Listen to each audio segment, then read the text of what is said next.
আমার স্বাদের চিংড়ি পিঠার জন্য কলা পাতা চলে আসলো। কি যে এত টেস্ট খাও! একদম পুরো বাবার ধারাটাকে ধরে রেখেছে। এই যে এখানে বেশ অনেকটা টাইম ধরে ম্যারিনেট করে রেখে দিয়েছিলাম ফ্রিজে। এর মধ্যে চিংড়ি মাছ, নারকেল, কাঁচা লঙ্কা বেশ ভালো করে একটা পেস্ট করে নিয়েছি। তারপরে নুন, অল্প হলুদ আর কাঁচা সর্ষে তেল। এখন এটা কলা পাতায় তেল মাখিয়ে এটা দিয়ে তারপরে ভাজা হবে। এই যে সুন্দর প্রমাণ সাইজের কলা পাতা নিয়ে নিয়েছি দুটো। একটায় চিংড়ি মাছের ব্যাটারটা দিয়ে দেওয়া হবে, আর একটা দিয়ে লাস্টে উল্টে দেওয়া হবে। সবার আগে একটু সর্ষে তেল মাখিয়ে নেবো, নাহলে উঠবে না। পিঠেটা হয়ে গেলে নাহলে উঠবে না, লেগে যাবে।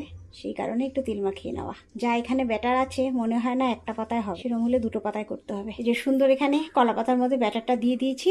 পুরো ব্যাটারটা ধরলো না, জানো তো, আর একটা পাতায় দিতে হবে, দুবারে হবে এটা। আর এখানে সুন্দর চাটু বসিয়ে দিয়েছি, পাতাটা দিয়ে দেওয়া হবে একটু গরম হলে। চাটুটা একদম কমিয়ে ঢাকা দিয়ে হবে। চিংড়ি মাছ, নারকেল সমস্ত সেদ্ধও হবে আর দাগও লেগে যাবে। মাঝে মধ্যে এইভাবে ঢাকাটা তুলে একটু ঘুরিয়ে ঘুরিয়ে দিতে হবে পাতাটা, যাতে সব দিকে দাগ লাগে।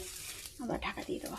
ব্যাটারটা মাখানোর সময় তো তেল দিয়েছিলাম, পাতাতেও অল্প দেওয়া আছে। এবার ওপর থেকে আরেকটু দিয়ে দেবো, যাতে একটু সফট হয়। এবার তলার দিকটা হওয়ার জন্য ঢেকে দেবো। সেম প্রসেসেই তলাটা দাগ লাগবে। একদম কমপ্লিট চিংড়ি মাছের পিঠে।